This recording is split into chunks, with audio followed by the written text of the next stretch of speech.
उन्हाळ्याचे दिवस चालू होते. दुपारच्या वेळी नदीच्या काठावर शांतता पसरली होती. त्या नदीच्या काठावर एक भैरवबाबांचे मंदिर आहे.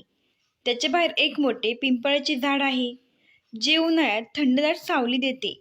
या कारणास्तव यात्रेकरू भैरवनाथाचे दर्शन घेतल्यानंतर थोडा वेळ झाडाखाली विश्रांती करतात.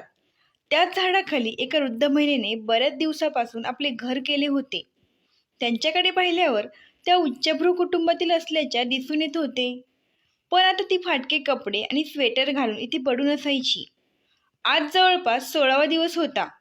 देवळात आलेले भाविक त्यांना जे काही थोडाफार प्रसाद द्यायचे, त्यावर किंवा कधी कधी भाविकांनी दिलेल्या अन्नावर त्यांचा उदरनिर्वाह चालायचा. पंकज हा हळव्या स्वभावाचा होता. एवढ्या कडक उन्हातही तो मोटरसायकलवरून नैसर्गिक दृश्यांचा आनंद घेत एकटाच फिरायचा. पंकजच्या आईवडिलांचा रस्ता अपघातात मृत्यू झाला होता. त्या दिवसात पंकज MBAच्या अंतिम वर्षात शिकत होता. आता पंकजचे या जगात कोणीच नव्हते. त्याची MBAच्या अंतिम वर्षातच कॉलेज कॅम्पसमधून नोकरीसाठी निवड झाली होती आणि तो आता एका मोठ्या कंपनीत मॅनेजर म्हणून काम करत होता. शनिवार रविवारच्या सुट्ट्यात तो बाहेर फिरण्यात घालवायचा. उदयगिरीची लेणी पाहण्यासाठी आज तो एकटाच निघाला होता. एवढी लांब मोटरसायकल चालवणे हा त्याच्यासाठी आनंददायी प्रवास होता. भैरवनाथाच्या मंदिरात आल्यानंतर तिथे त्यांनी दर्शन घेतले. त्यानंतर तो आजूबाजूचे नैसर्गिक सौंदर्य पाहू लागला. तेवढ्यात त्याची नजर पिंपळाच्या झाडाखाली बसलेल्या वृद्ध महिलेवर पडली.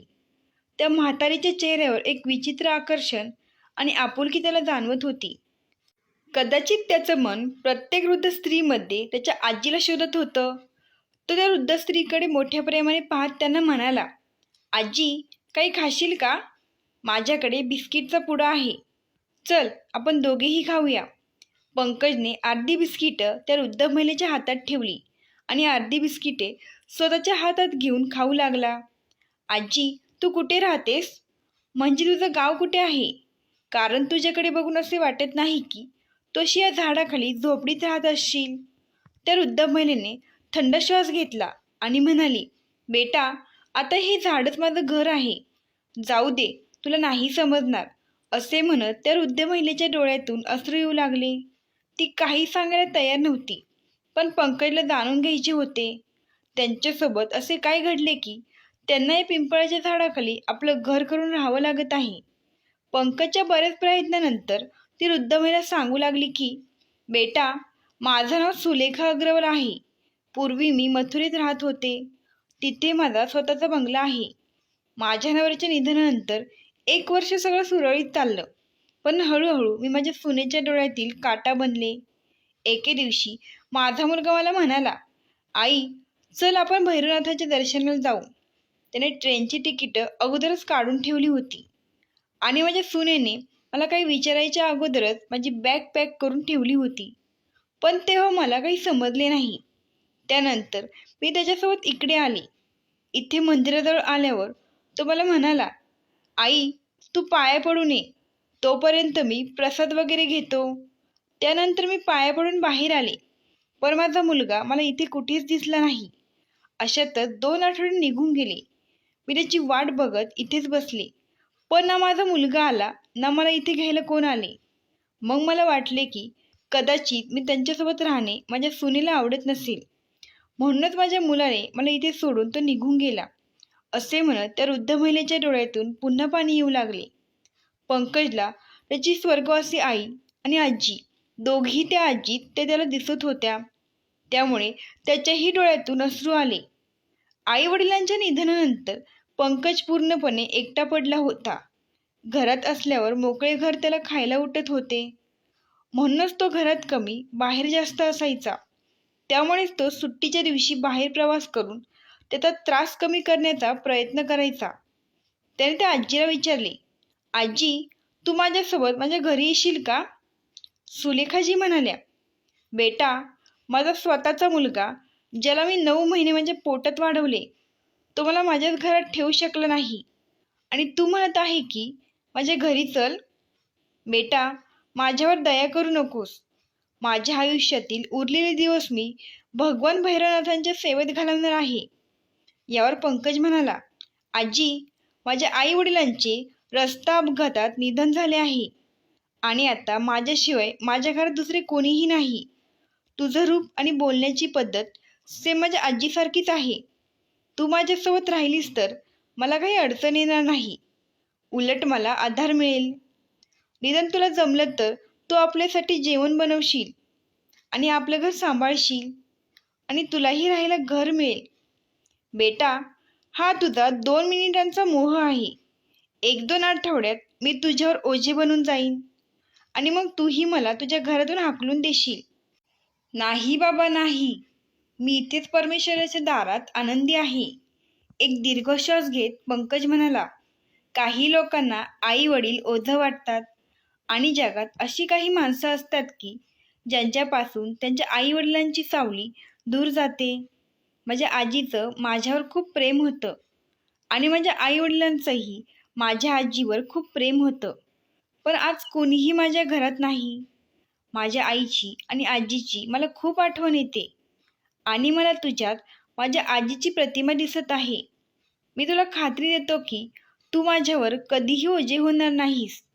हे ऐकून त्या आजीचे डोळे भरून आले. ती पुढे काहीच बोलू शकली नाही. पंकजने सुलेखाजींचा हात धरला आणि म्हणाला, चल आजी, संध्याकाळ झाली आहे. आता आपण आपल्या घरी जाऊया. सुलेखाजींनी पंकजकडे अविश्वासाने पाहिलं. तिला वाटलं कदाचित भैरवनाथानेच माझ्याबद्दल पंकजच्या मनात ही भावना निर्माण केली असेल. पंकजने त्या वृद्ध महिलेला मोटरसायकलवर बसवलं आणि तिला तो त्याच्या घरी घेऊन गेला. हळूहळू दिवस जाऊ लागले आणि त्यांच्यात रक्ताचे नाते निर्माण झाले. आता या घटनेला 6 महिने झाले आहेत आणि पंकज आता त्याच्या ऑफिसमधून नियमित वेळेवर घरी येतो आणि सुलेखाजी घरात रोज स्वतः स्वयंपाक करतात आणि त्याच्या येण्याची वाट पाहतात. झोपताना त्याच्या डोक्यावर प्रेमाने हात फिरवतात. सकाळी पंकज उठण्यापूर्वी सुलेखाजी देवाची पूजा करतात आणि पंकजसाठी नाश्ता आणि जेवण तयार करतात. हा त्यांचा आता रोजचा दिनक्रम झाला होता. सुलेखाजींना घर मिळालं होतं तर पंकजला आजी आणि आईचं खरं प्रेम मिळालं. दोघेही एकमेकांसोबत खूप आनंदी होते. ही भैरवनाथांची त्यांना भेट आहे असे त्या समजत होत्या. आता पंकजचे आयुष्य व्यवस्थित सुरळीत झाले होते. एके दिवशी सुलेखाजी म्हणाल्या, बेटा, तू नोकरी करण्यापेक्षा स्वतःचा काहीतरी व्यवसाय चालू कर. आजी, मी पण नोकरीला कंटाळलो आहे. माझ्याही डोक्यात तसेच काहीतरी करायचे चालू आहे आणि तू पण तेच म्हणत आहे. बघ, आपले विचार किती जुळतात. अशातच 3 महिने निघून गेले. आज रात्री पंकज खूप उशिरा झोपला. सकाळी त्याची ऑफिसला जायची वेळ झाली होती, पण त्याची झोप अजून पूर्ण झाली नव्हती. अचानक पंकजला आपल्या कपाळावर थंडगार बोटांचा स्पर्श जाणवला. त्याला वाटले की त्याची आई येऊन त्याला उठवत आहे. चेहऱ्यावर पुन्हा थंड बोटांचा स्पर्श जाणवताच त्याने डोळे उघडले. सुलेखाजी नुकत्याच देवाऱ्यातून देवपूजा करून आल्या होत्या, त्यामुळे त्यांच्या हाताला फुलांचा आणि देवाऱ्यातील गंधाचा सुगंध दरवळत होता. पंकजने आजीला पाहिलं. त्या त्याच्या कपाळावर आणि केसांवरून हात फिरत होत्या. त्याने आजीचा हात आपल्या हातात धरला आणि ओठांनी स्पर्श केला. त्यानंतर त्याने पुन्हा आजीचा हात आपल्या कपाळावर दाबून ठेवला. सुलेखाजी म्हणाल्या, बेटा, उठ, तुझी ऑफिसला जायची वेळ झाली आहे. पंकज म्हणाला, आजी, मी आजपासून ऑफिसला जाणार नाही. बँकेतून लोन घेऊन मी एक छोटी फॅक्टरी चालू करण्याचे ठरवले आहे. त्यावर मी बऱ्याच दिवसापासून काम करत आहे. त्या फॅक्टरीचे आज 10 वाजता ओपनिंग आहे आणि फॅक्टरीची पूजा, आई, मला तुझ्या हातांनी करायची आहे. आई, तू पण तयार हो. आई हे शब्द ऐकताच सुलेखाजींच्या डोळ्यातून अश्रू येऊ लागले. पंकजने सुलेखाजींचे अश्रू पुसले. सुलेखाजी म्हणाल्या, बेटा, तुझ्या तोंडून आई हे शब्द ऐकून मला खूप बरे वाटले आणि स्वतःचा व्यवसाय हा कधी पण नोकरीपेक्षा चांगला आहे. आज तू योग्य मार्ग निवडला आहे. मला विश्वास आहे की कालांतराने या छोट्या फॅक्टरीचे देवाच्या आशीर्वादाने आणि तुझ्या कष्टाने मोठ्या फॅक्टरीत रूपांतर होईल. हे सांगताच सुलेखाजींच्या डोळ्यात आशेचे नवे दिवे चमकले आणि सुलेखाजींच्या हस्ते फॅक्टरीचे उद्घाटन झाले. पंकज ज्या कंपनीत मॅनेजर होता ती कंपनीसुद्धा कापड कंपनीत भारतात सर्वात पुढे होती. कापड उद्योगातील माहिती असल्यामुळे पंकजला सुरुवातीला फार काही अडचणी आल्या नाहीत. त्यानंतर पंकजने खूप कष्ट घेतले. आता फॅक्टरी सुरू होऊन 1 वर्ष झाले.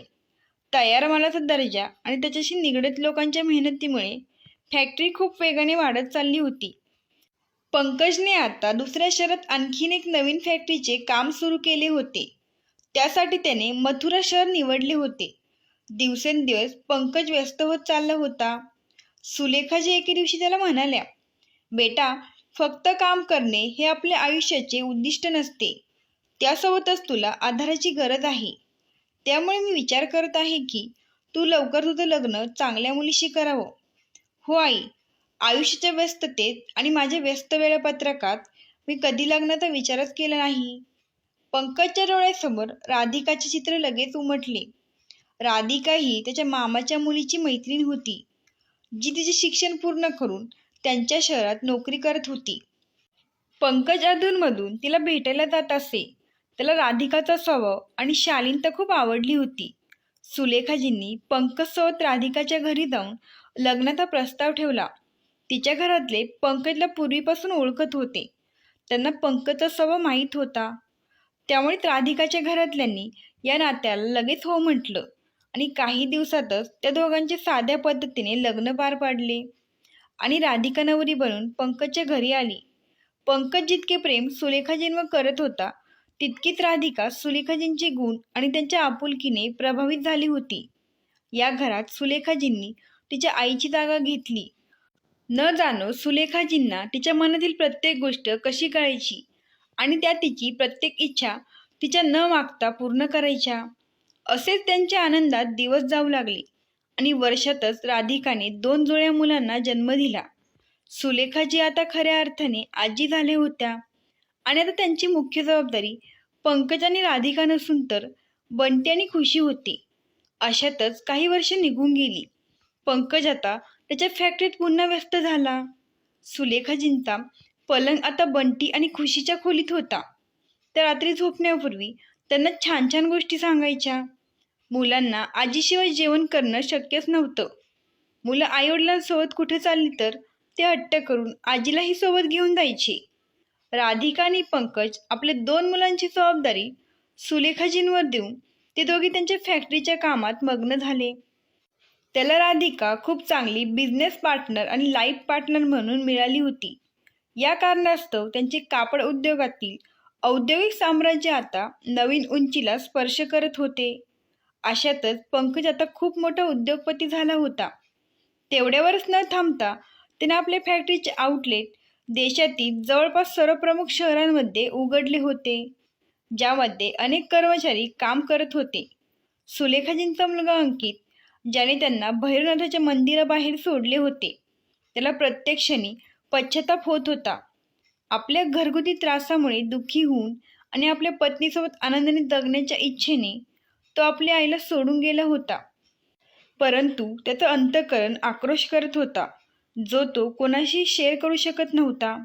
आता घर त्याच्या बायकोचे राज्य होते आणि घर खर्चासाठी पैसे काढणे आणि दुकानातून होणारा अनावश्यक खर्च आता तिच्या मनाप्रमाणे होत होता. व्यवसायातील पैसे बेईमानीपणे काढून घेतल्यामुळे आणि त्याचा इतरत्र वापर केल्यामुळे हळूहळू त्याच्या वडिलांनी स्थापन केलेला व्यवसाय कमी होऊ लागला आणि तोट्यात गेल्याने शेवटी अंकितला दुकान बंद करावे लागले. अंकितने दुकान बंद केल्यानंतर त्यांचे काही दिवस मोठ्या अडचणीत गेले. आता अंकित आणि त्याच्या बायकोला डाळवाटीचा भाव कळू लागला होता. त्यामुळे आता फालतू खर्चाचा प्रश्नच नव्हता. एका मोठ्या कंपनीत काम करणाऱ्या त्याच्या एका मित्राने त्याच्या शिफारशीवरून त्याला आपल्या कंपनीत नोकरी मिळवून दिली आणि अशीच अंकितची गाडी पुन्हा पुढे जाऊ लागली. आतापर्यंत 2 मुलेही झाली होती. एकदा अडखळल्यानंतर अंकितने आता कंपनीतही मेहनतीने काम केले. तो हुशार होता आणि त्याच्या मेहनतीमुळे त्याला कंपनीत योग्य मान मिळू लागला. आता तो त्याच्या कंपनीचा महत्त्वाचा कर्मचारी बनला होता. अंकितच्या कंपनीच्या स्थापनेचा वार्षिक सोहळा होता. सर्व कर्मचाऱ्यांच्या कामगिरीच्या आधारे पुरस्कारांचे वितरण करण्यात येणार होते. अंकित मेहनती तर होताच, शिवाय कर्तबगारही होता. त्यालाही त्याच्या गुणवत्तेसाठी पुरस्कार मिळणार होता. हा पुरस्कार त्यांच्या कंपनीच्या मालकाकडून दिला जाणार होता. ठरलेल्या तारखेला बक्षीस वितरण समारंभ सुरू झाला. मथुरेतील कर्मचाऱ्यांची त्यांच्या कंपनीच्या बॉसला भेटण्याची त्यांची ही पहिलीच वेळ होती. आजचा दिवस त्यांचा आणि त्यांच्या कंपनीचा खास दिवस होता. या कार्यक्रमात सहभागी होण्यासाठी कंपनीचे मालक आई आणि मुलांसह येत होते. कार्यक्रमाला सुरुवात झाली आणि कंपनीच्या मालकाला पारितोषिक वितरणाची विनंती करण्यात आली. मालक मंचावर आले आणि म्हणाले की आज आपली कंपनी जी काही आहे ती माझ्या आईच्या आशीर्वादामुळे आणि तिच्या प्रेरणेमुळेच आहे. मला बक्षिसे वाटण्याचा अधिकार नाही, म्हणून मी माझ्या आईला विनंती करतो की कृपया तिने स्वतःच्या हातांनी बक्षिसे वितरित करावे. सुलेखाजी मंचावर आल्या. त्यांच्या आठवणीने शहर पुन्हा जिवंत झाले. लग्न करून त्या मथुरा शहरात आल्या होत्या. इथेच त्यांचा मुलाचा जन्म झाला आणि इथेच असणारा त्यांचा बंगलाही त्यांच्या डोळ्यासमोर आला. सुलेखाजींच्या डोळ्यातून अश्रू तरळले. आईजोग स्टेजवर आले आणि कर्मचाऱ्यांची नावे सांगू लागले आणि सुलेखाजी त्यांना एक एक करून पुरस्कार देत होत्या. मग आयोजकाने नाव पुकारले, अंकित अग्रवाल. हे नाव ऐकून सुलेखाजींच्या चेहऱ्यावर किती भाव उमटले माहीत नाही. समोर येणारी व्यक्ती ओळखीची वाटत होती. सुलेखाजींनी लक्षपूर्वक पाहिलं. खरं तर तो त्यांचा मुलगा होता, अंकित अग्रवाल. दर्शनाच्या बहाण्याने त्यांना भैरवनाथाच्या मंदिरात निर्दयीपणे सोडून गेला होता. त्याने एकदाही आपल्या आईचा विचार केला नाही. कदाचित माझा मुलगा पंकज मला घेऊन आला नसता तर मला तिथेच वेदनांनी मरण आले असते. सुलेखाजींच्या डोळ्यात प्रेम आणि द्वेष एकाच वेळी उमटले. सारे जग वेगाने फिरत असल्याचा भास त्यांना होत होता. मोठ्या कष्टाने त्यांनी आपले स्वतःवर नियंत्रण ठेवले आणि अनोळखी व्यक्तीप्रमाणे त्यांनी अंकितला पुरस्कार दिला. अंकितने काळजीपूर्वक पाहिले. पुरस्कार देणारी महिला दुसरी कोणी नसून त्याची आईच होती. हे पाहताच त्याला घाम फुटला आणि तो आईच्या पायापुढे नतमस्तक झाला. त्याची आई एवढ्या मोठ्या कंपनीची प्रमुख आहे यावर त्याचा विश्वास बसत नव्हता. अंकितने हात जोडून आईची माफी मागितली आणि म्हणाला, आई चल घरी जाऊया. आई म्हणाली, कसली आई, कसलं घर? माझा मुलगा त्याच दिवशी मेला ज्या दिवशी तो मला सोडून गेला होता. ना मी तुझी आई आहे ना तू माझा मुलगा आहे. असे म्हणत सुलेखाजी बक्षीस वितरण अर्धवट सोडून आपल्या जागेवर जाऊन बसल्या. अंकित माफी मागत राहिला, पण सुलेखाजींनी त्याच्याकडे पाहिलंही नाही. अंकित अग्रवाल पहिल्यापासूनच त्याच्या आईचा लाडका होता, पण तो कमकुवत मनाचा माणूस होता. जेव्हा त्याचे जयाशी लग्न झाले तेव्हा सुरुवातीला सर्व काही सुरळीत चालले होते, पण अंकित हा एक कमकुवत व्यक्तिमत्वाचा माणूस आहे आणि त्याच्यावर पूर्णपणे नियंत्रण ठेवता येते हे जयालाही कळून चुकले होते. अंकितच्या वडिलांच्या निधनानंतर घर आणि दुकानाची सर्व जबाबदारी अंकितवर आली होती. अंकित हा हुशार असला तरी त्याची पत्नी जया काय म्हणते याकडे तो कधीही दुर्लक्ष करू शकत नव्हता. तिच्या सर्व योग्य अयोग्य मागण्या तो नेहमी पूर्ण करत असे. अंकितचे वडील सेठ रोशनलाल हे मथुराचे प्रसिद्ध व्यक्तिमत्व होते. त्यांचे किराणाचे मोठे होलसेलचे दुकान होते. रोशनलाल हे एक काटकसरी व्यक्ती होते आणि पैसा हुशारीने कसा खर्च करायचा हे त्यांना चांगलेच माहीत होते. त्यांना पैशाची किंमत होती आणि त्यामुळे त्यांच्या घरात खूप आनंद आणि समृद्धी होती, जी त्यांच्या मृत्यूनंतरही कायम होती.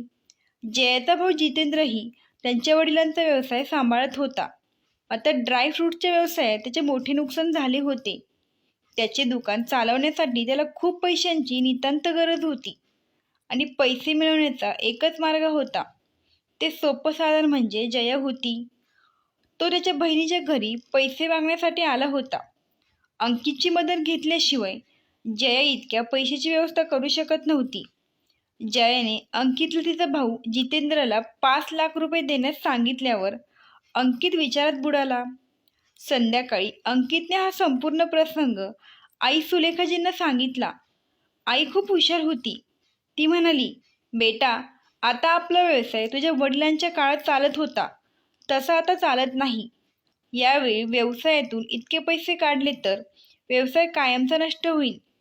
50,000-1,000ची बाब असती तर तू तुझ्या मेहुण्याला लगेच पैसे देऊ शकला असतास, पण मी तुला तुझ्या व्यवसायातून एवढे 5 लाख रुपये कधीच काढू देणार नाही. आयुष्यात पहिल्यांदाच अंकितने त्याच्या आईचे म्हणणे मनापासून ऐकले आणि जयाच्या भावाला 5 लाख रुपये देण्यास धैर्याने नकार दिला. तेव्हा जयाचा भाऊ लटकलेल्या चेहऱ्याने परत गेला.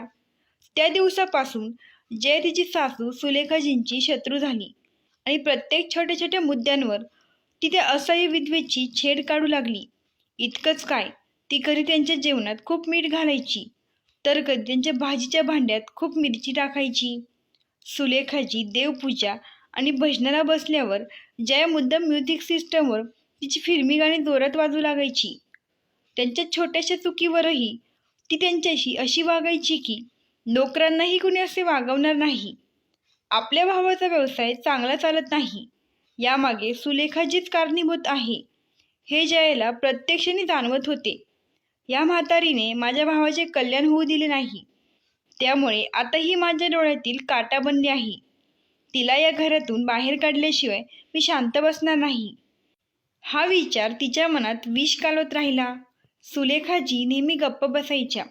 आपल्या सुनेच्या अशा वाईट वागण्याने आणि कठोर शब्दांनी त्यांचे मन दुखावले जायचे. त्या काहीच बोलू शकत नव्हत्या, कारण आता त्यांचा मुलगा बायकोचा बैल झाला होता. त्या रोशनलालजींच्या फोटोसमोर उभ्या राहून मूक अश्रूंच्या सहाय्याने आपल्या सर्व तक्रारी आणि व्यथा त्यांना सांगत असायच्या. अंकितला इच्छा असूनही आईची बाजू घेता आली नाही. आता जयसासूच्या प्रत्येक शब्दात मीठ मिरची पूड घालायची आणि दुकानातून परतल्यावर नवऱ्याला सांगायची. आणि अंकितही त्याच्या आईला खूप कठोर शब्दात बोलायचा आणि अनेक प्रकारे त्यांचा अपमान करायचा. त्याला वाटायचे की असे केल्याने जयाचा राग थोडा कमी होईल आणि घरात शांतता नांदेल. एके दिवशी सुलेखाजी गॅसवर भाजी गरम करत असताना त्यांना चक्कर येऊ लागली. नकळत गॅसवर उकळलेली भाजी त्यांच्या हातून सांडली आणि शेजारी उभे असलेल्या जयाच्या पोटावर उडाली. तेव्हा जयाने घरात महाभारत घडवले आणि बिचारे सुलेखाजी आपल्या नकळत झालेल्या चुकीची माफी मागत राहिल्या. त्यांच्याकडून नकळत झालेली चूक जयाच्या नजरेत माफीच्या लायकीची नव्हती. संध्याकाळी जेव्हा अंकित दुकानातून घरी आला तेव्हा जया म्हणाली, अंकित, तुझी आई आता माझ्या जीवावर उठली आहे. पण जया, असे काय झाले आहे? तू आईबद्दल असे बोलत आहे. आज तुझ्या आईने माझ्यावर उकळती भाजी फेकून मला मारायचा प्रयत्न केला आहे. उद्या त्या मला विष देऊन मारून टाकतील. आता या घरात मी किंवा तुझी आई राही. असे म्हणत जयाने कैकेयीप्रमाणे पतीचा हात झटकला आणि ती आपल्या खोलीत जाऊन बसली. शेवटी कमकुवत मनाच्या अंकितसाठी एकच पर्याय उरला होता, तो म्हणजे त्याला त्याच्या आईचा त्याग करावा लागणार होता. आईला वृद्धाश्रमात सोडले तर समाजाकडून त्याची थट्टा होण्याची त्याला भीती होती. त्यामुळे त्याने आईशी भैरवनाथ यात्रेला जाण्याबाबत बोलून तिला भैरवनाथाच्या मंदिरात सोडले. आईला असेच असह्य करून सोडल्यानंतर अंकित पूर्णपणे असह्य झाला आणि या गुन्ह्यासाठी त्याचे मन त्याला प्रत्येक क्षणाला सतावत राहिले. आता पैसे खर्च करण्यास जया पूर्णपणे मोकळी झाली होती. तिने अंकितात दबाव आणला. कपटाने आणि प्रेमाने अंकितच्या व्यवसायातील 5 लाख रुपयांचे भांडवल काढून घेतले आणि ते आपला भाऊ जितेंद्रला दिले. त्या काळात एवढं भांडवल हे कोणत्याही व्यवसायासाठी खूप मोठं भांडवल होतं. इतकं भांडवल काढल्यानंतर अंकितच्या व्यवसायाचा वेग मंदावला आणि हळूहळू तोट्यात गेल्याने अंकितला दुकान बंद करावे लागले. आता घरावर 2 मुलांचा भार आणि बेकार बायको होती. अंकितचे जगणे कठीण झाले होते. गरिबीच्या त्या दिवसात त्याच्या एका मित्राने त्याला एका कंपनीत नोकरी मिळवून दिली आणि त्याच कंपनीत आज त्याला त्याच्या आईकडून पुरस्कार मिळाला. तेव्हा त्याला खूप आश्चर्य वाटले. आईने केलेल्या गंभीर दुर्लक्षामुळे त्याला आपल्या चुकीची जाणीव झाली होती. आईला त्रास देऊन त्याने आपल्या मनात जी जखम निर्माण केली होती ती आता या दुखापतीमुळे नासूर झाली. तो आपले दुःख आपल्या कोणत्याही मित्रांसोबत शेअर करू शकत नव्हता, कारण अशा दृष्ट मुलाने असे घाणेरडे कृत्य करणे हे कोणत्याही मित्राला आवडणार नाही. आज रविवार होता आणि त्याची ऑफिसची सुट्टी होती. अंकित आणि त्याची बायको स्कूटरवरून राधागोपालजींच्या टेकडीवर पोहोचले. तिथे असलेल्या मंदिरात दर्शनासाठी गेले. हात जोडून मिटलेल्या डोळ्यांनी तो देवाच्या मूर्तीसमोर प्रार्थना करू लागला. तेव्हा त्याने केलेल्या भयंकर पापावर देवही वाईट नजरेने हसत आहे असे त्याला वाटले. घाबरून त्याने डोळे उघडले. मंदिरातून स्कूटरवरून घरी परतणारा अंकित आपल्या आईला असह्य सोडून जाण्याच्या अपराधीपणामुळे आणि स्वतःच्या कुकर्मामुळे इतका व्यथित झाला होता की समोर येणारा ट्रकही त्याला दिसला नाही आणि तो जोरात जाऊन ट्रकला धडकला. ट्रकमध्ये अडकलेल्या स्कूटरसह जया आणि अंकित काही अंतरावर फरफटत गेले. शेवटी ट्रकचे चाक अंकितच्या डोक्यावरून गेल्याने त्याची कवटी फुटली आणि त्याने जागीच आपला जीव सोडला. तर जयाचा एक पाय चाकाखाली चिरडून शरीरापासून कायमचा वेगळा झाला. शुद्धीवर आल्यावर जया जोरजोरात रडू लागली, कारण तिने तिचा एक पाय गमावला होता आणि काही अंतर आपला पती अशा अवस्थेत पडला होता, ज्याला पाहताच जया पुन्हा बेशुद्ध पडली. घटनेची माहिती मिळताच पोलिसांनी जयाला तात्काळ रुग्णालयात दाखल केले. जयाचा भाऊ जितेंद्र त्यालाही माहिती कळताच तो तिला भेटायला आला. तेव्हा त्याला वाटले की अशा परिस्थितीत आपण नुकतेच घेतलेले पैसे परत करावे लागतील.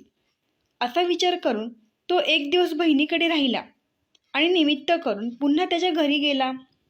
अंकितसोबत कंपनीत काम करणारा अंकितचा मित्र भूषण एक कंपनीच्या मॅनेजरला संपूर्ण घटनेची माहिती दिली. मॅनेजरने कंपनीचे बॉस पंकज शेठ यांना फोनवरून संपूर्ण माहिती दिली. पंकज शेठ मॅनेजरशी फोनवर बोलत असताना सुलेखाजी त्याच टेबलावर बसून त्यांच्यासोबत नाश्ता करत होत्या. अंकित अग्रवालचे नाव ऐकून सुलेखाजींचे कान टवकारले आणि त्यांनी पंकजला विचारले, काय झालं बेटा? पंकज म्हणाला, आई, अंकित अग्रवाल नावाचा व्यक्ती जो आपल्या फॅक्टरीत काम करत होता, त्याचा आज अचानक अपघाती मृत्यू झाला आहे. कालच तू तुझ्या हाताने त्याला पुरस्कार दिला होता. आपल्या मुलाच्या मृत्यूची बातमी ऐकून सुलेखाजींनी डोक्यावरच हात ठेवला आणि त्यांचे तोंड उघडे राहिले. त्यांच्या डोळ्यातून अश्रू वाहू लागले. काही क्षण गप्प राहून त्यांनी पंकजला सांगितले की अंकित हा त्यांचा एकुलता एक मुलगा होता, जो त्यांना भैरवनाथांच्या मंदिरात सोडून गेला होता. पंकजच्या चेहऱ्यावर अंकितबद्दल द्वेषाची भावना उमटली. तो म्हणाला, माझ्या आईला जे जमलं नाही ते देवाने केले. ही शिक्षा मला योग्य वाटली. आई काही वेळ गप्प राहिली आणि मग अचानक तिच्या चेहऱ्यावर निश्चय दिसू लागला. सुलेखाजी म्हणाल्या, बेटा, मला काही दिवसांसाठी मथुरेला परत जावे लागेल. मला अंकितचे अंतिम संस्कार करायचे आहेत. तो कसाही असला तरी तो माझा मुलगा होता आणि मला त्याच्या अनाथ मुलांनाही बघायचे आहे. मला वेळ मिळेल तेव्हा मी तुझ्याकडे परत येईन. माझ्या जाण्याची व्यवस्था कर. हे ऐकून पंकजच्या बायकोने पैशाने भरलेली एक छोटी पिशवी आणली आणि ती सुलेखाजींकडे दिली आणि म्हणाली, आई, हे पैसे तुमच्या जवळ ठेवा. तिथे तुम्हाला उपयोगी पडेल. डोळ्यात पाणी आणत सुलेखाजींनी आपल्या सुनेला प्रेमाने मिठी मारली आणि त्यांनी त्यांच्या सुनेच्या डोक्यावर हात ठेवून म्हणाल्या, मुली, हे पैसे मी आता तुझ्याकडून घेऊ शकत नाही. तुमचं प्रेम आणि आपुलकी हीच माझ्यासाठी सर्वात मोठी संपत्ती आहे. तुम्ही लोकांनी मला आसरा दिला, एवढंच माझ्यासाठी पुरे आहे. यापुढे मी तुमच्यावर ओझे होणार नाही. पंकजने जबरदस्तीने पैशाने भरलेली पिशवी आईच्या सामानात ठेवली आणि म्हणाला, आई, तू आपल्या मुलांवर ओझे कशी असू शकते? जर तू हे पैसे घेऊन गेली नाहीस तर मला वाटेल की कदाचित मी काही मोठा गुन्हा केला आहे, ज्यासाठी तू मला शिक्षा देत आहेस. पैसे शांतपणे ठेव. आई, हे माझ्या मोठ्या भावाच्या अंत्यविधीसाठी आणि त्याच्या मुलांसाठी दिले आहे. मी माझ्या मोठ्या भावासाठी तेवढेही करू शकत नाही का? डोळ्यात पाणी आणत पंकजने सुलेखाजींना सामानासह कारमध्ये बसवले आणि ड्रायव्हरने गाडी मथुर येथील तिच्या घराकडे नेली. सुलेखाजींच्या गाडीने ग्वाल्हेर ओलांडले होते. मथुरा अजून 4 तासांचा रस्ता होता. सुलेखाजींच्या मनात त्यांचा मुलगा अंकितच्या बालपणीचे ते खोडकर दिवस पुन्हा पुन्हा येत होते. त्याच्या भोळेपणाच्या प्रत्येक आठवण चित्रासारखी त्यांच्या डोळ्यात उमटत होती. प्रत्येक आठवणीने आईच्या डोळ्यात क्षणभर त्या हसू आणायच्या आणि पुढच्या क्षणी त्यांच्या डोळ्यात गंगा आणि जमुनेच्या धारा वाहू लागायच्या. घरी पोहोचल्यावर त्यांच्या घराचा दरवाजा पाहून त्यांच्या डोळ्यात पाणी आले. त्यांचे पती सेठ रोशनलाल दार उघडून तिथे उभे राहील किंवा मुलगा अंकित त्यांना आई आई म्हणत हाक मारत येईल असे त्यांना वाटत होते. पण घरातील शांततेने त्यांचे हृदय तोडले आणि मग त्यांच्या डोळ्यातून अश्रूंच्या धारा वाहू लागल्या. घराचा दरवाजा ठोठावताच शेजारच्या कमलाताई बाहेर आल्या. गुड्डी आणि रोहन या 2 लहान मुलासह त्यांची मैत्रीण मालतीताईही बाहेर आल्या. मालतीताईंनी मुलांना सांगितले की ही तुमची आजी आहे, जी तीर्थयात्रेला गेली होती, आज परत आली आहे. आईला भैरवनाथाच्या मंदिराबाहेर सोडल्यानंतर अंकितने सर्वांना सांगितले होते की त्याची आई हरिद्वार आणि बनारसला यात्रेला गेली आहे आणि तिचा आता जगावरचा आणि जगातील आकर्षणावरचा विश्वास उडाला आहे. उरलेले जीवन ती देवाच्या सेवेत घालवणार आहे. त्यामुळे ती घरी आली नाही. गुड्डी आणि रोहन त्यांच्या जवळ आले तेव्हा त्यांची आजी सुलेखाजींनी त्यांना मिठी मारली. मालतीने सांगितले की सुनेचा एक पाय पूर्णपणे ट्रक खाली चिरडला गेला आहे. डॉक्टरांनी सुनेचा एक हात जोडला, पण तिचा पाय ती जोडू शकली नाही. तिला बरे होण्यासाठी किमान 6 महिने किंवा वर्षही लागू शकते.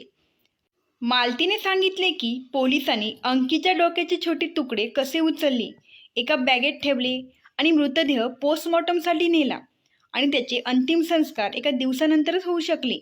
दीर्घ श्वास घेऊन सुलेखाजी आपल्या मुलाच्या दुर्दशेची कहाणी ऐकत राहिल्या आणि रडत राहिल्या. त्यांनी आता निर्णय घेतला आणि त्या आपल्या सुनेला भेटण्यासाठी हॉस्पिटलमध्ये गेल्या. सासूला पाहून जाणीवपूर्वक जया लाजेने, दुःखाने आणि अपराधीपणाने रडू लागली. एका हाताने सासूचा हात धरून ती म्हणाली, आई, हे बघा, मला माझ्या सर्व पापांची शिक्षा भेटली आहे. आज माझा नवरा माझ्यासोबत नाही आणि माझी मुलं अनाथ झाली आहेत. ज्या भावासाठी मी इतकं केलं, तो भाऊ माझ्यापाशी एक दिवस थांबला आणि त्याच्या घरी परत निघून गेला. त्याला दिलेल्या ज्या पैशामुळे आपले दुकान उद्ध्वस्त झाले, ते पैसेही त्याने परत केले नाही आणि तो आम्हाला अशा अवस्थेत सोडून निघून गेला. सुलेखाजींनी जयाच्या डोक्यावर हात ठेवला आणि म्हणाल्या, मुली, रडू नकोस. नशिबात जे लिहिले आहे ते घडतेस. त्यामुळे तुम्हाला आणि मला खूप त्रास झाला आहे. पण आता धीर धर बेटी. गुड्डी आणि रोहनची काळजी घेण्याची जबाबदारी माझ्यावर आहे आणि घर चालवण्यासाठी आपल्याला काहीतरी करावे लागेल. त्यासाठी हिंमत ठेवावी लागेल. असे हार मानून जमणार नाही.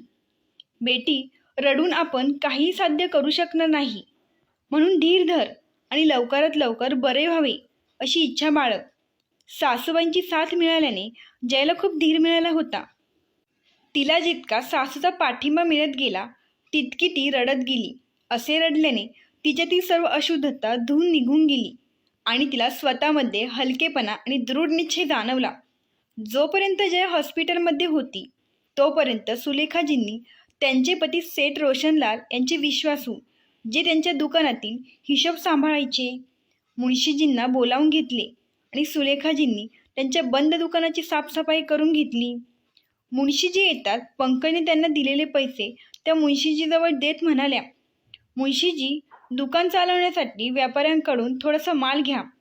आपल्याला कोणाकडून जास्त उधार घ्यावं लागणार नाही. आपल्याकडे जे काही असेल त्यातूनच आपल्याला आपले दुकान चालवायचे आहे. आता मी स्वतः दुकानात बसेन आणि तुमच्या मदतीने आपण आपला व्यवसाय पुन्हा उभारू. मुळशीजींच्या डोळ्यात आनंद अश्रू तरळले. खरं तर मुळशीजी त्यांच्या दुकानात 20 वर्षापासून हिशोब सांभाळायचे काम पाहत होते. त्यांनी ते पैसे घेतले आणि त्यातून मिळेल त्या वस्तू विकत घेतल्या आणि किराणा दुकान नव्याने सुरू झाले. रोशनलाल किराणा स्टोअर असे या दुकानाचे नाव होते. दुकानात बसलेल्या सुलेखाजी आता स्वतः लहान वस्तूंचे वजन करून गिरायकांना देत होत्या.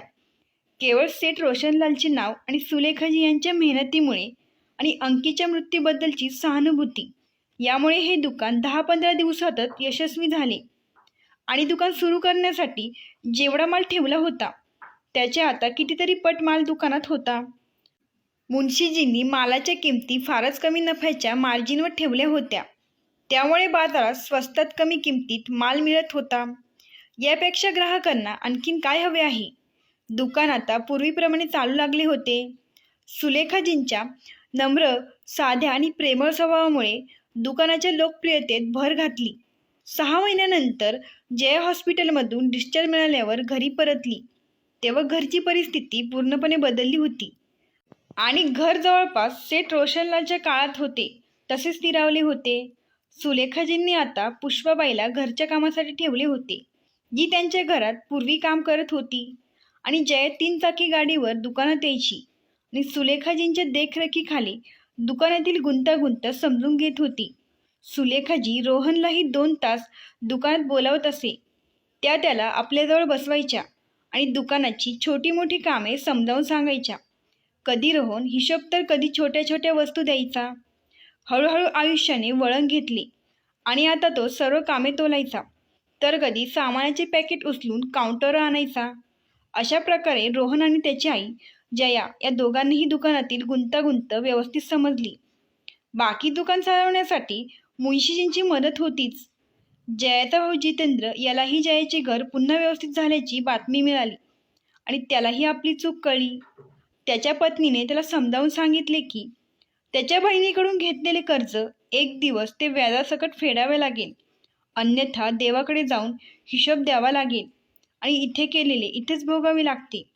काही दिवसातच जयाचा भाऊ जितेंद्र 2 लाख रुपये घेऊन जयाकडे आला आणि म्हणाला, जया, तुला पैशाची खूप गरज होती, तेव्हा मी तुला पैसे परत करू शकलो नाही. आता मी तुला 2 लाख रुपये परत करत आहे. मी उरलेले पैसे तुला लवकरात लवकर परत करण्याचा प्रयत्न करेन. तुमच्या घराला झालेल्या त्रासाबद्दल मला खूप खेद वाटतो. पती अंकित अग्रवाल आज नसले तरी घर आता पूर्वपदावर आल्याचे जयाला वाटत होते. सुलेखाजींनी आता घराची जबाबदारी जयावर सोपवली आणि जयाला समजावताना त्या म्हणाल्या, मुली, आता मला पंकजकडे परत जायचे आहे. तो माझी खूप आतुरतेने वाट पाहत असेल. आता हे घर तुला एकटीला सांभाळायचे आहे. जयाने सुलेखाजींना खूप थांबवले, पण एवढे बोलून त्या गुड्डी आणि रोहन प्रेमाने हात फिरून त्यांना आपल्या मिठीत घेतले आणि त्यानंतर त्या पुन्हा ट्रेनने भोपाळच्या दिशेने निघाल्या. रात्री 9 वाजता मथुरेहून ट्रेनमध्ये चढल्यानंतर सुलेखाजी थकल्या होत्या. काही वेळाने त्यांना झोप लागली. रात्रभर त्या पंकज आणि पंकजच्या कुटुंबाच्या स्वप्नात हरवून गेल्या. सकाळी 6 वाजता GT एक्सप्रेस भोपाळच्या प्लॅटफॉर्मवर पोहोचली. सुलेखाजी आपले सामान घेऊन स्टेशनवर उतरल्या.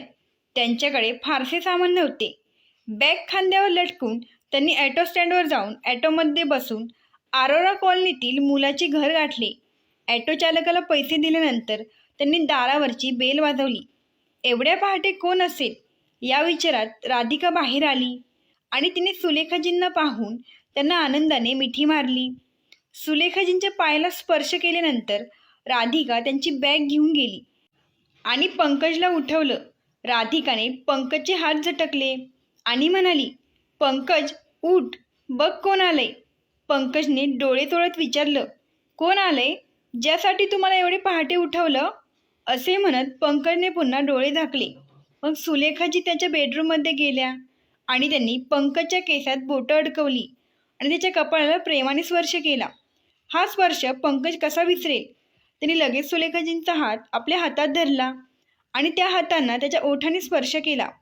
काही वेळातच राधिका ते तिघांसाठी चहा घेऊन आली. त्यानंतर चहा पीत त्यांनी बऱ्याच गप्पा केल्या. पटकन चहा संपून सुलेखाजी मुलांच्या खोलीकडे गेल्या आणि झोपलेल्या बंटी आणि खुशीला हाताने मिठी मारायला लागल्या. बंटी आणि खुशी बराच वेळ झोपायचे, पण या स्पर्शाने त्यांच्यावर जादू केली आणि दोघेही डोळे चोळत उठून बसले. बंटी सुलेखाजींच्या मांडीवर बसला आणि खुशीने त्यांच्या गळ्यात हात घातला आणि त्यांच्या गालाचे चुंबन घेतले आणि म्हणाली, आजी, तू आम्हाला सोडून कुठे निघून गेली होती? आम्ही तुला खूप मिस करत होतो. दोन्ही मुलांना मिठी मारताच सुलेखाजी आनंदी झाल्या आणि त्यांचे डोळे आनंदाने भरून आले. दोन्ही मुलांना छातीशी घट्ट धरून त्या म्हणाल्या, बेटा, आता मी तुम्हा दोघांना सोडून कुठेही जाणार नाही. मलाही तुमच्याशिवाय करमत नाही. आता मी आले आहे. मी तुमच्यासोबत खूप खेळेन. तुम्ही माझ्यासोबत खेळसाल का? दोन्ही मुलं म्हणाली, हो आजी, आता आपण तिघेही एकत्र खूप छान खेळू. आता पंकज आणि राधिका या दोघांनाही घराबरोबरच त्यांचा व्यवसायही पाहावा लागणार होता.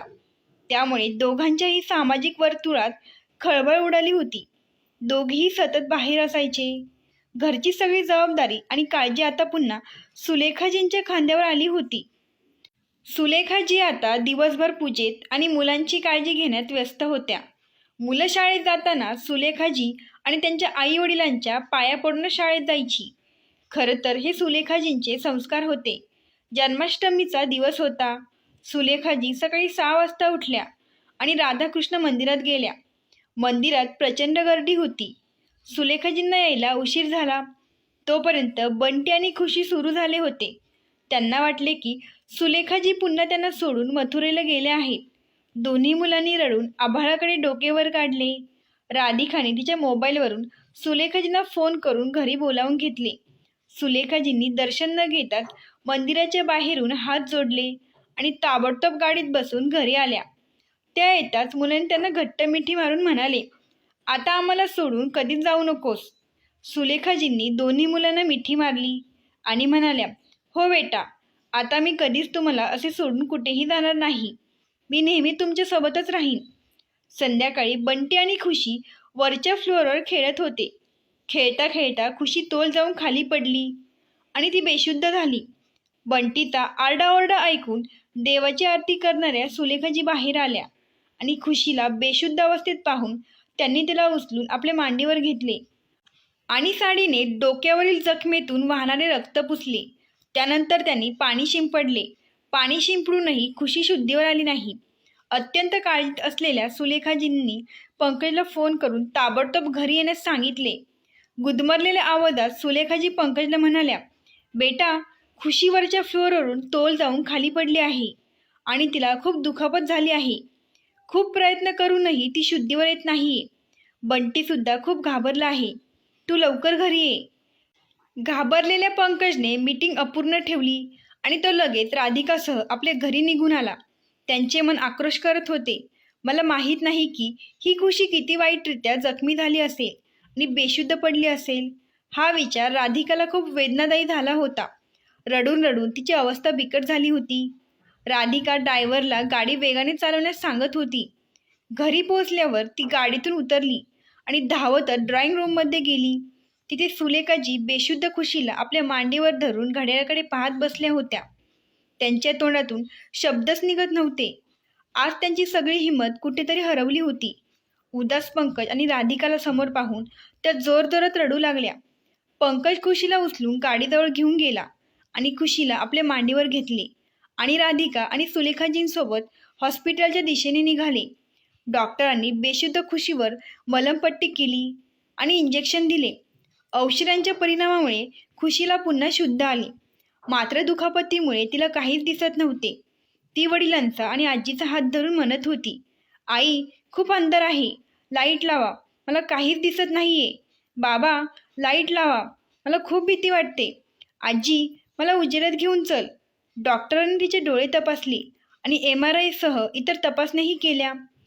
शेवटी ते या निष्कर्षावर आले की मेंदू आणि डोळ्यात झालेल्या दुखापतीमुळे खुशीची दृष्टी गेली आहे आणि कदाचित ती पुन्हा कधीही पाहू शकणार नाही. कुटुंबातील सर्व सदस्य, डॉक्टर आणि नर्स यांच्या चेहऱ्यावर वेदना आणि दुःख स्पष्टपणे दिसत होते. हताश झालेलं पंकज आणि राधिका यांनी दिल्लीतील अपोलो हॉस्पिटलच्या डॉक्टरांशी संपर्क साधला. तपासणीनंतर डॉक्टर मणिकृष्णन यांनी त्यांना सांगितले की मृत व्यक्तीचे डोळे दान केल्यानंतर खुशीच्या मेंदूवर एक जटिल शस्त्रक्रिया करावी लागेल आणि मेंदूच्या नवीन कार्निया आणि ऑप्टिकल फायबर्सच्या ऑपरेशन नंतरच शक्यतो खुशी पुन्हा पाहण्यास सक्षम होईल. आता सुलेखाजींनी असहाय्याने व्यथित खुशीला क्षणभरही एकटे सोडले नाही. राधिका आणि पंकज सर्वतोपरी प्रयत्न करत होते, पण खुशीसाठी डोळ्यांची व्यवस्था होत नव्हती. पैसे असूनही पंकज डोळ्यांची व्यवस्था करू शकला नाही. परिस्थिती अशी होती की अत्यंत निराशेने खुशी आई वडील किंवा सुलेखाजींना चिटकून राहायची. आता तिचे आयुष्य अंधारमय झाले होते. खुशीसाठी सुलेखाजी सतत देवाची प्रार्थना करत असत. सुलेखाजींनी आपल्या मुलाच्या मृत्यूनंतरही देवाकडे प्रार्थना केली नाही आणि त्याचे घर पुन्हा वसवले. मात्र खुशीसाठी त्यांनी उपवासही सुरू केले. आता त्यांचा आहारही खूप कमी झाला होता. त्यांचे डोळे प्रत्यक्षाने अश्रूंनी भरलेले होते. लाखो प्रार्थना करूनही देवाने त्यांचे ऐकले नाही. मग एके दिवशी सुलेखाजी दृढ निश्चयाने राधाकृष्ण मंदिरात पोहोचल्या आणि देवासमोर हात जोडून मनात म्हणाल्या, परमेश्वरा, माझ्या खुशीने तुझे असे काय नुकसान केले आहे की ज्यामुळे तिच्या संपूर्ण आयुष्याचा तू अंधार केला आहे? जर माझ्या मनात तुझ्याबद्दल थोडीही भक्ती असेल तर त्या बदल्यात मी आज तुझ्याकडे माझ्या मुलीचे डोळे मागत आहे. त्या बदल्यात तू माझा जीव घेतलास तरी चालेल, पण कृपा करून आज माझा मान राख. अशी प्रार्थना करत असतानाच त्यांच्या डोळ्यातून अश्रूंच्या धारा वाहू लागल्या. अचानक मूर्तीच्या डोक्यावर ठेवलेले झेंडूचे फूल त्यांच्या प्रार्थना करणाऱ्या हातात पडले. हा देवाचा आशीर्वाद मानून सुलेखाजी अत्यंत आनंदी झाल्या. आता खुशीचे डोळे नक्कीच बरे होतील असा त्यांना पूर्ण विश्वास होता. त्याच आनंदात देवाला वारंवार नमस्कार करून आणि फूल हातात धरून सुलेखाजींनी मंदिराच्या 108 पायऱ्या उतरण्यास सुरुवात केली. उपवासामुळे अत्यंत शीत आणि अशक्त झालेल्या सुलेखाजी पायऱ्यांवरून खाली घसरल्या आणि बेशुद्ध झाल्या. आजूबाजूच्या लोकांनी त्यांना उचलून सरकारी रुग्णालयात पाठवले. सुलेखाजी मोठ्या कष्टाने शुद्धीवर आल्या. शुद्धीवर येता त्यांनी कर्कश आवाजात डॉक्टरांना पंकजला बोलावण्यास सांगितले. पंकज हे शहरातील एक प्रसिद्ध व्यक्तिमत्व होते. डॉक्टरांनीही त्याला ओळखले आणि लगेच पंकजला बोलावून घेतले. सुलेखाजींची प्रकृती प्रत्यक्षाने ढासळत होती. पंकज आणि राधिका दोघेही सुलेखाजींचा हात हातात धरून रडू लागले. डॉक्टरांनी त्यांना सांगितले होते की सुलेखाजी जगू शकणार नाही आणि आता त्या काही क्षणांच्या पाहुण्या आहेत. ज्याप्रमाणे शेवटच्या क्षणी विझलेल्या दिव्याची ज्योत खूप प्रबळ होते, त्याचप्रमाणे शेवटच्या क्षणी सुलेखाजी पूर्ण शुद्धीवर आल्या. त्यांनी पंकज राधिकाला मिठी मारली आणि म्हणाल्या, राधाकृष्णाने माझी इच्छा पूर्ण केली आहे. मी प्राणाची आहुती देऊन खुशीसाठी डोळे मागितले होते. देवाने माझे ऐकले. माझ्या जाण्यानंतर माझे डोळे खुशीला नक्कीच मिळतील, जेणेकरून मी तुम्हा सर्वांना नेहमी पाहू शकेन. पंकज राधिका ढसाढसा रडत होते, पण सुलेखाजींच्या चेहऱ्यावर दिव्य प्रकाश होता. राधिकाने पंकजचा हात धरून राधेजी कृष्ण असे म्हणत त्यांनी आपल्या प्राणाची आहुती दिली आणि सुलेखाजी यांचे वयाच्या 70व्या वर्षी निधन झाले. सुलेखाजी यांच्या निधनामुळे राधिका आणि पंकज खूप रडले. डॉक्टरांनी लगेचच त्यांचे डोळे काढून घेतले.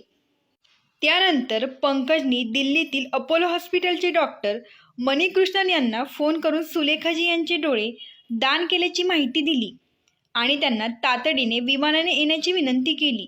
डॉक्टर मणिकृष्णन यांना या प्रकरणाची पूर्ण माहिती होती. त्यामुळे मुलीचे भविष्य लक्षात घेऊन त्यांनी त्याच दिवशी दुपारपर्यंत भोपाळला येऊन खुशीवर गुंतागुंतीचे ऑपरेशन सुरू केले. जवळपास 6 तास डॉक्टर ऑपरेशनमध्ये गुंतले होते. ऑपरेशन थिएटरमधून बाहेर आल्यावर त्यांनी पंकज राधिका यांचे अभिनंदन केले आणि म्हणाले, हे खूप गुंतागुंतीचे ऑपरेशन होते, पण कदाचित ते यशस्वी झाले. ही देवाची कृपा असावी. तुमची मुलगी आता पुन्हा पाहू शकेल. आज 1 आठवडा उलटून गेला आहे. खुशीच्या डोळ्यावरची पट्टी काढली जाणार होती. डॉक्टरांनी खुशीला विचारले, तुला आधी कोणाला बघायचे आहे? खुशी म्हणाली, सर्वप्रथम मला माझी आजी, आई बाबा आणि बंटी भैयाला बघायचे आहे. पंकज राधिका रडले. त्यांनी घरून सुलेखाजींचा फोटो मागवून घेतला. खुशीच्या इच्छेनुसार डोळ्याची पट्टी काढून टाकल्यावर पहिली व्यक्ती दिसली तिची लाडकी आजी. खुशी म्हणाली, हा आजीचा फोटो आहे. आजी कुठे आहे? मला तिला भेटायचे आहे. पंकज राधिका, डॉक्टर आणि नर्स तिथे उभे असलेल्या सर्वांना त्यांच्या डोळ्यातील अश्रू आवरता आले नाहीत. राधिका म्हणाली, बेटा, आजी आता आपल्या सर्वांना सोडून देवाघरी गेली आहे. निरागस खुशीने आईच्या भोवती हात ठेवून तिला घट्ट मिठी मारली आणि सर्वांच्या डोळ्यातील अश्रू अखंड वाहू लागले. मित्रांनो, ही कथा आवडल्यास लगेच सबस्क्राईब करा. धन्यवाद. आभारी आहोत.